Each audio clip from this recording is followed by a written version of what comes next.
Guys, hari gini masih gabut aja. Gimana kalau kita belajar masak? Yang penting bikin hati senang dan perut kenyang. Karena hari ini saya mau bagikan 3 resep dari 3 negara berbeda. Seru nggak tuh? Langsung aja yuk kita mulai bikin resep yang pertama. Gile nggak tuh? 3 menu dari 3 negara sekaligus guys. Kan main. Hahaha.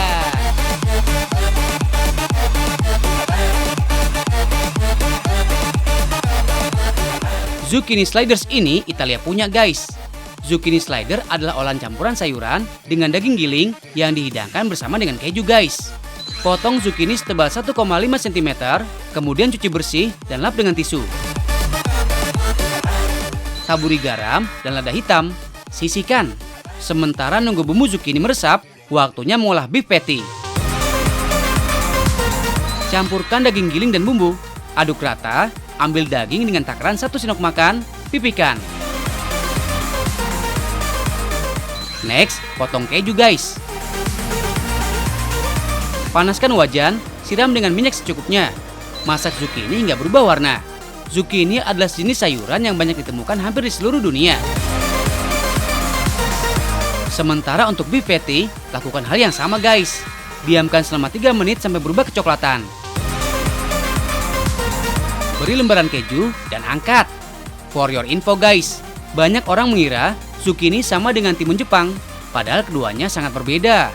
Zucchini atau dikenal dengan timun Italia tidak selonjong jenis timun lainnya. Tekstur zucchini cenderung empuk dan padat. Rasa zucchini lebih manis dan cenderung lebih pahit dibandingkan dengan timun Jepang. Selanjutnya saya mau bagikan resep yang berasal dari kampung halamannya para opa. Bener banget, Korea Selatan. Satu resep yang gampang banget bikinnya, gak sampai 10 menit sudah jadi. Kita mau bikin apa sih? Nah, kita mau bikin sundubu jjigae atau boleh dibilang kayak sup tahu pedas dengan bumbu Korea. Nah, bahan-bahannya apa aja sih? Dari Italia, kita terbang ke Korea Selatan. Bahan-bahan untuk membuat sundubu jjigae terdiri dari tahu sutra, daging giling, bawang bombay, daun bawang, minyak wijen, jamur champignon, dan cabai bubuk. Panaskan minyak wijen, tumis daun bawang, tambahkan daging giling, bawang bombay, bawang putih. Beri air secukupnya, masukkan potongan tahu dan garam. Biar semakin nikmat, tambahkan juga guys 1 butir telur. Masak hingga semua matang. Menu yang satu ini paling nikmat disantap saat musim hujan. Rasanya sedikit spicy, dicampur dengan kuah panas, bener-bener deh bikin pengen nambah lagi dan lagi.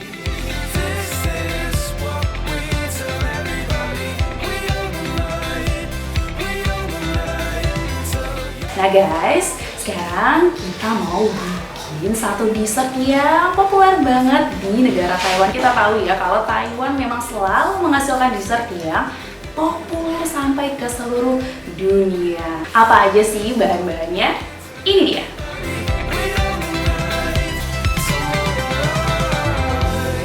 Menu dari negara terakhir yang akan kita bahas adalah dessert from Taiwan.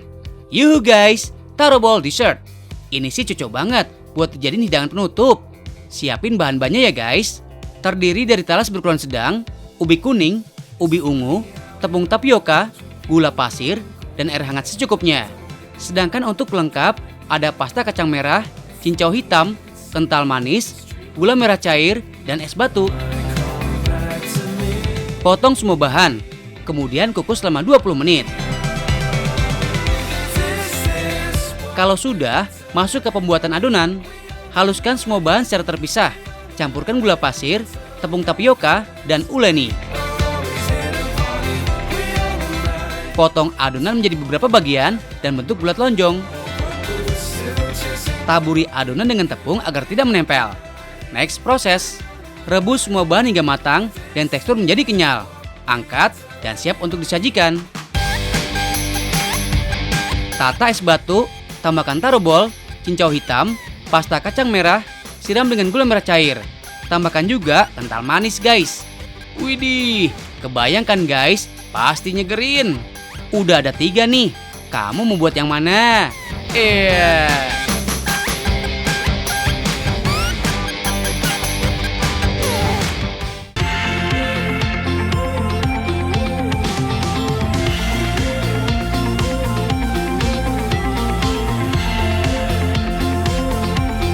Hola guys, kita jalan-jalan ke Peru lagi yuks. Yaps, beribu kota di Lima, ternyata kota Lima adalah kota terbesar kelima di Amerika Selatan. Dengan jumlah penduduk mencapai 6,2 juta jiwa, kota Lima termasuk kota yang cukup tenang dengan cuaca yang bersahabat. Tidak sepanas Jakarta atau sedingin Bolivia tangganya. Duh, penasaran deh, gimana sih kehidupan sehari-hari masyarakat di sini? Yuk, ikut Kak Dinda, Brenda, dan Yosef ke pasar cari sembako. Bukannya apa-apa, pasar emang jadi tempat paling cihuy buat mengamati tingkah laku dan kelakuan warganya guys.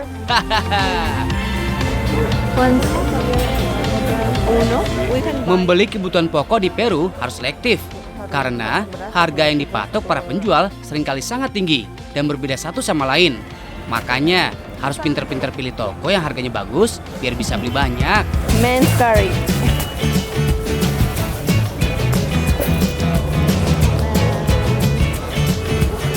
Because of the camera.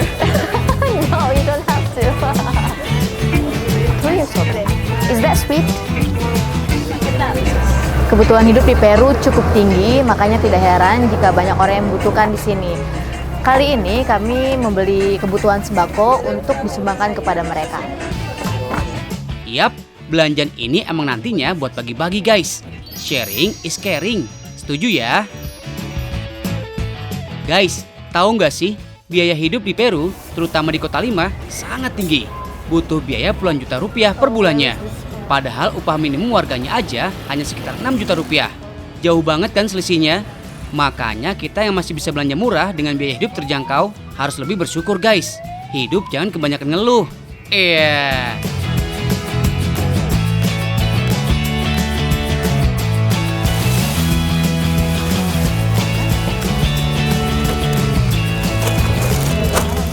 Bahan-bahan yang sudah dibeli ini adalah bahan-bahan pokok, yaitu beras, kacang-kacangan, gula, dan juga susu. Jadi ini adalah makanan-makanan yang penting bagi orang-orang Peru. Saling bantu dan berbagi, perhatiin orang-orang yang kekurangan di sekitar kita. Vamos! Setelah berkemas, cus deh jalan ke TKP. Lokasinya deket aja. Dari tempat kumpul hanya sekitar 1 blok.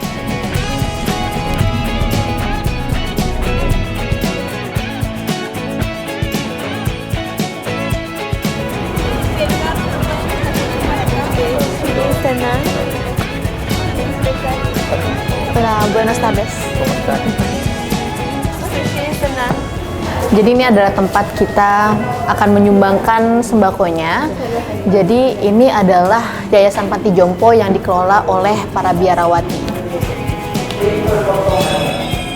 Dalam kondisi seperti saat ini, semua emang harus peduli ya guys. Gak cuma yang masih bekerja di jalanan dan para buruh terdampak aja. Coba deh perhatian sama tempat-tempat yang kadang luput seperti ini. Panti Jompo. Meski terlihat sangat megah, Panti Jompo ini dibangun atas hasil jeripaya perjuangan para relawan dan donatur dari Spanyol dan negara Eropa lainnya. Masalahnya bantuan itu juga nggak rutin didapatkan. Para pekerja di sini juga melakukan tugasnya secara sukarela tanpa diberi imbalan. Kepedulian terhadap sesamalah yang menjadi semangatnya.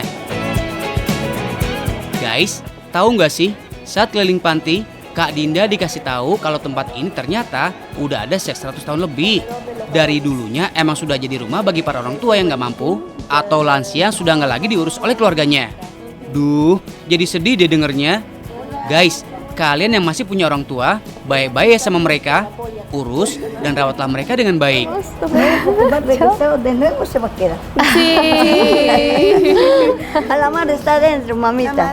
Jadi tempat ini terbagi menjadi beberapa bagian dan ini adalah tempat di mana para orang tua yang pikirannya sudah terganggu. Guys, Panti Jompo ini merawat ratusan orang tua. Kebetulan, Sekarang lagi jam makan siang mereka. Tadinya rombongan Kak Dinda nggak boleh masuk karena takut mengganggu.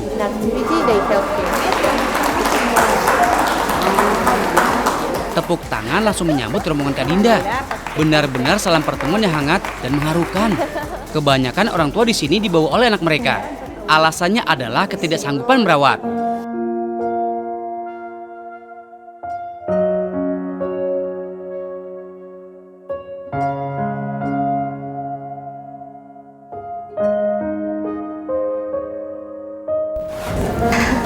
Saya nggak tahu kenapa terharu banget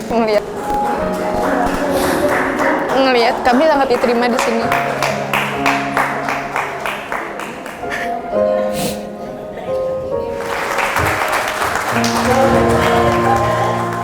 Duh, benar-benar kesempatan yang langka nih guys, dapat berkunjung ke sini. Habis bakti sosial, Kak Dinda masih mau keliling lagi nih guys.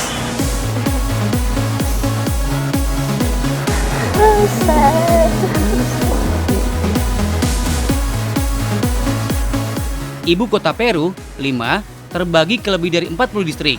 Masing-masing wilayahnya punya ciri khas tersendiri. Seperti distrik yang satu ini, yang sangat unik dan berkarakter. Distrik Barranco terkenal sebagai daerah yang paling bohemian. Disinilah banyak seniman, musisi, desainer, dan fotografer tinggal. Selain itu, Barranco terkenal sebagai distrik paling romantis.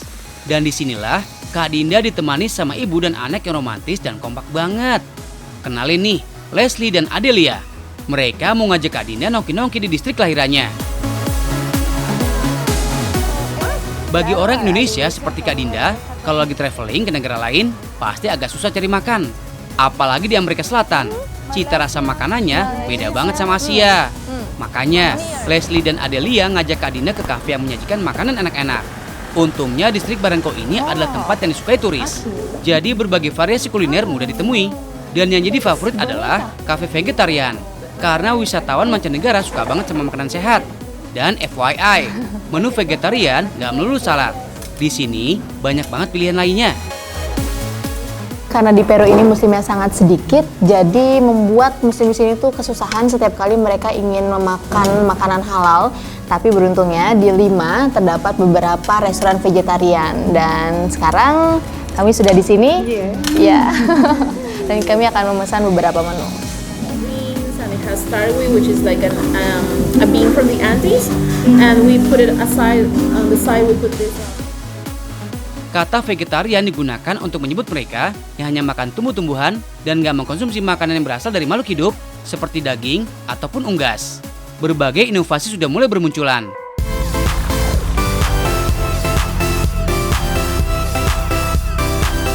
Banyak banget buah dan tumbuhan yang bisa diolah dan menghasilkan sensasi rasa yang berbeda. Seperti alpukat, buah ajaib ini bisa dijadikan olahan manis atau asin. Tapi kalau di Amerika Selatan, buah ini selalu dimakan sebagai lauk. Gak ada tuh namanya jus alpukat yang manis. Mengonsumsi alpukat juga banyak manfaatnya. Salah satunya bikin kenyang lebih lama. Ini sangat nikmat sekali, walaupun tidak ada dagingnya. Tapi karena ada quinoa, ini sudah cukup menggantikan rasa daging. Nah, quinoa ini adalah salah satu jenis kacang-kacangan yang berasal dari Peru.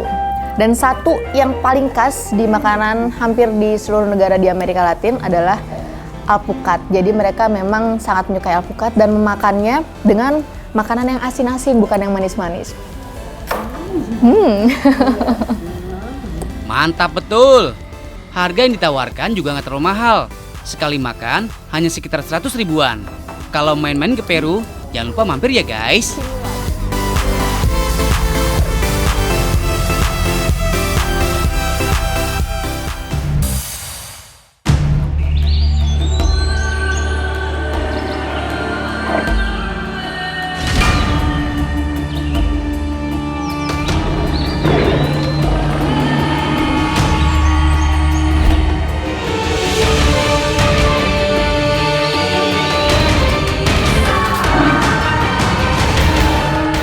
What's up? So in Aryo Astunggoro, kita masih di Tahu Nggak Sih? Asik. Kali ini kita mau ngasih makan Mami. Bukan. Kita mau ngasih makan singa yang ada di belakang sana. Bisa kelihatan ya singanya ya. Mami ini umpan makannya apa gimana sih? Kalau ngasih makan, Ya. umpannya dari sini, Oke. kita ikat dagingnya di sini. Oke. Nanti adik dorong tali ini Hah? sampai di atas lion. Lion ya? Iya, Oh, yaudah. singa. Oke, semuanya udah siap ya? Udah ikhlas semuanya? Oh ya, Bukan, saya. bukan. Ini siapa? Gua sediakan. Kirain. Apa mungkin Mas Iya. mau sana? Jangan, nggak ada yang gerek ya, berat. Badannya kegedean. Oke, boleh. Kita makannya apa nih? Ada daging. Oh, ada daging. Cie, bisa aja Kak Aryo, liburan mulu kerjaannya.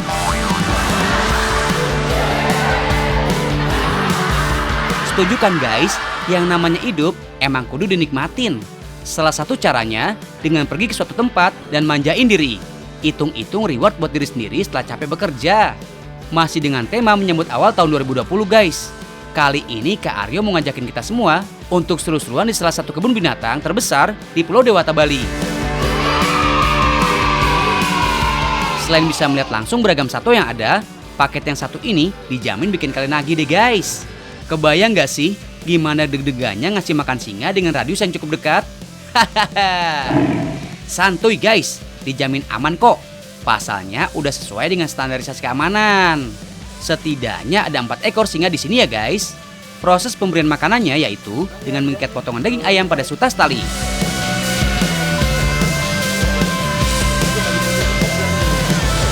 Siap. Hah, kalau cuman ngasih makan ginian doang mah mainan kecil.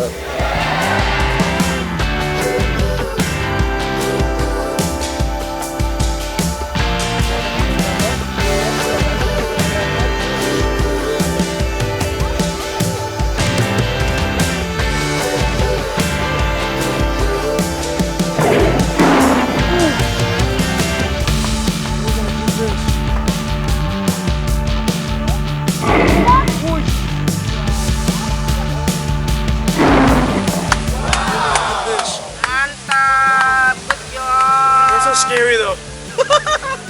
Setelah memberi makan singa, silahkan menuju ke bagian resto.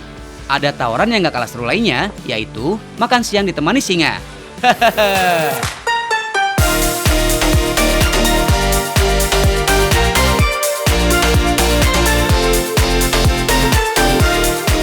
Nah, kalau tadi kita udah ngasih makan singa, sekarang kita mau ngasih makan buaya darat. Bye-bye ya Kak Aryo, singa juga doyan loh sama buaya, terutama buaya darat. Hai. Kita rencana hari ini masak kari udang kali. Aduh, dari namanya aja udah enak banget. Waktu itu siap dimulai chef, silahkan. Ayo, enggak. Saya bukannya bantuin tapi ngerecokin di sini ya. Apa yang harus Desain dilakukan? interior resto yang satu ini mengusung tema rustic dengan sentuhan alam guys. Restoran ini berada di lokasi yang sedikit terpencil dari kawasan kebun binatang dengan kesan sedemikian rupa agar pengunjung berasa ada di Afrika guys. Menggabungkan berbagai bahan dasar dan bumbu, kari udang kali merupakan salah satu menu terbaru. Gurihnya udang dipadu dengan beragam rempah, dijamin bakalan pecah di mulut. Untuk bahan-bahannya terdiri dari bawang merah, bawang putih, udang, terong, daun kari, dan lainnya.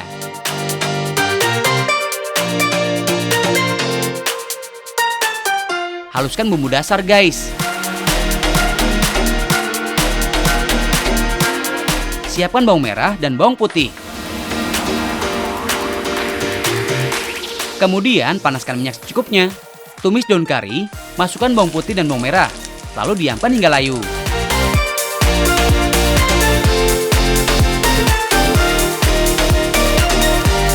Wah, ini harumnya. Ini guys, kalau misalnya nyium harumnya ampun-ampunan nih, gokil banget. Kita nunggu sampai Dan bener-bener layu. layu. Iya, layu. Tapi jangan gosong. Oke. Untuk menambah cita rasa, campur air kaldu secukupnya.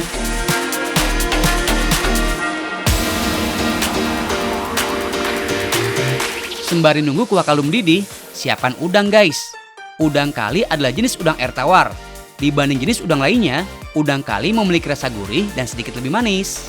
Ini udang kali gampang kok ketemukan di supermarket. Oh gitu. Kalau Udang nggak ada kali. boleh pakai udang galah, udang bubuk. Oke. Jadi biar spesial hari ini kita pakai udang kali. Yes. Oke, kita potong kepalanya. Masih seger banget dong. Seger banget.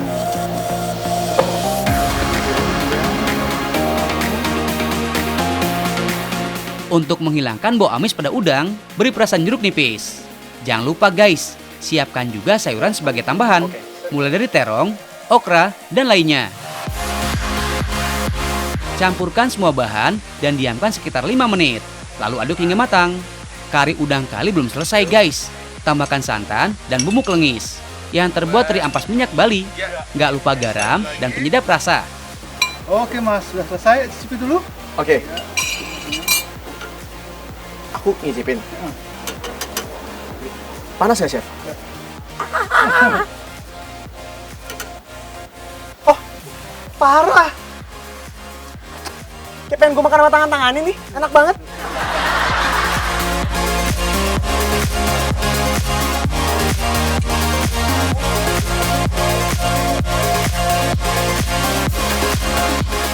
Siram dengan chili oil dan taburi bawang goreng. Ini dia, udah selesai.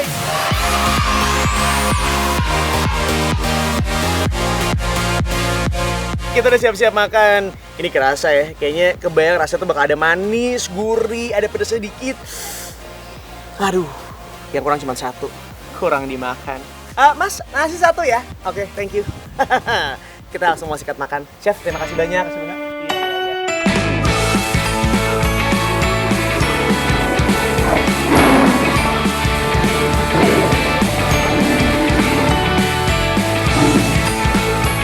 Sensasi lunch with lion ini cukup banyak diminati pengunjung guys. Singa-singa akan bebas berkeliaran di sekitaran resto dengan dibatasi kaca khusus. Aduh, ini sih campur aduk ya guys. Antara keenakan makan sama deg-degan.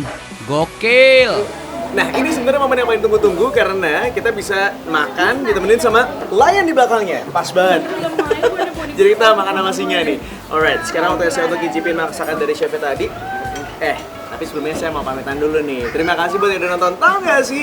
Tapi jangan lupa buat nonton terus, tahu nggak sih, setiap hari Senin sampai dengan hari Jumat jam 1:30 siang biar makin tahu, makin banyak ilmu. Nih, biar tahu rasanya, aku wakilin ya.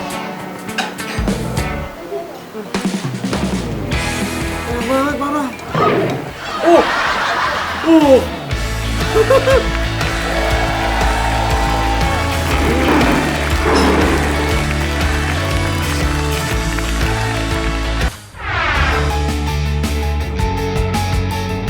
Guys, kalau di Aceh, bukan cuma mie Aceh atau kopinya aja yang terkenal, tapi ada teh tarik juga nih.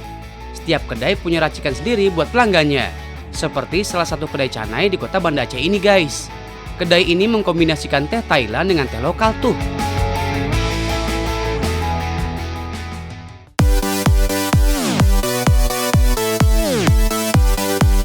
Nah, sekarang tim tahu nggak sih bakal ngasih challenge ke anak-anak Aceh buat bikin teh tarik kayak tadi. Jangan ngaku-ngaku doang anak Aceh asli, tapi pada bisa nggak nih bikin teh tarik?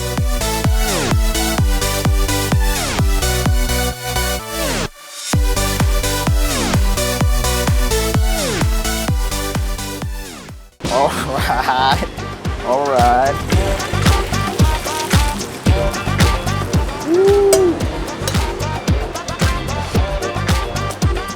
Oh, jadi kalau tumpah kayak gini, itu udah pasti.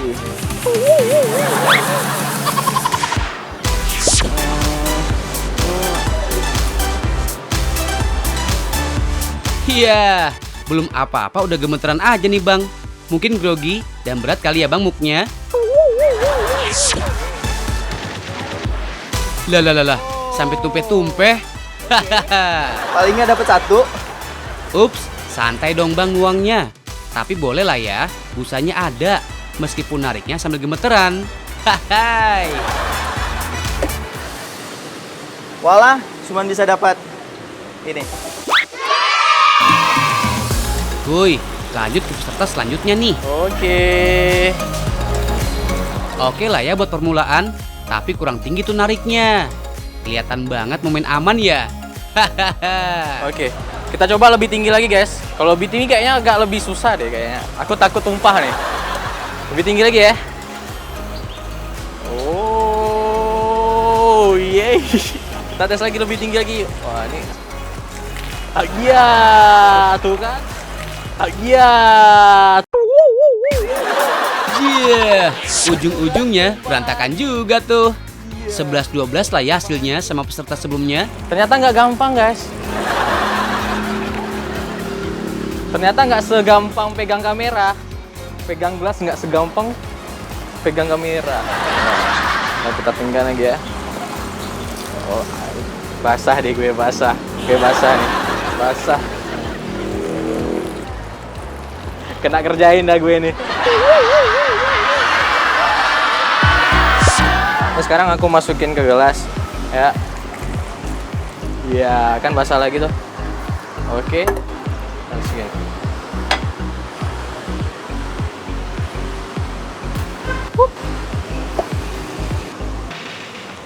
Teh tarik buatan sendiri. Mantap.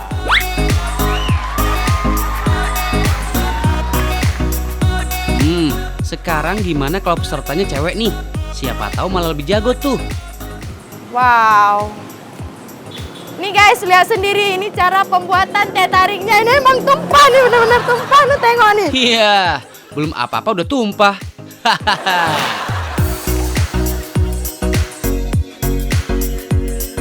Nah, ini proses pembuatan teh tariknya, jadi nggak segampang yang kalian kira guys. Sampai tumpah-tumpah ke baju kayak gini. Wow. Nggak kebayang kali memang ya sampai ke baju-baju. Ada nggak apa-apa lah. Duh, berantakan semua deh.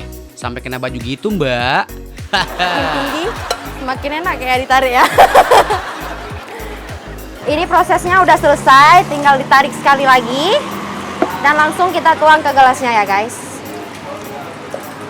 Wow, penuh. Selesai.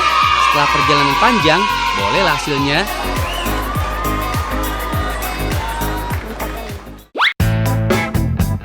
Sekali lagi nih ya, siapa yang mau nerima challenge tim tahu nggak sih nih? Ini khas Aceh. Tuh. Panas gini. Wow, panas. Ya ampun, lemah lembut sekali Dewina ini ya. Tapi pas muknya ditarik makin tinggi, berantakan juga tuh.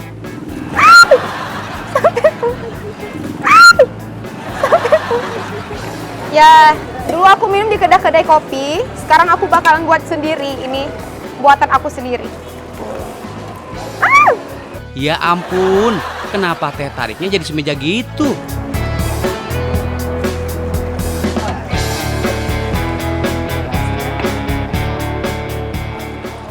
Jadinya cuma setengah gelas, Dek. Lawang tumpah semua di meja gini. Udah gitu, nggak ada busanya lagi. Aduh, nggak apa-apa deh. Yang penting udah nyoba ya.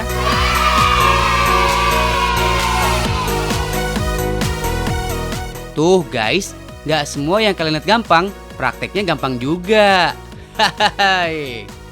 Kalian mau coba sendiri di rumah? Boleh, asal dirapin lagi ya, biar orang rumah nggak pada ngomel. Hahaha.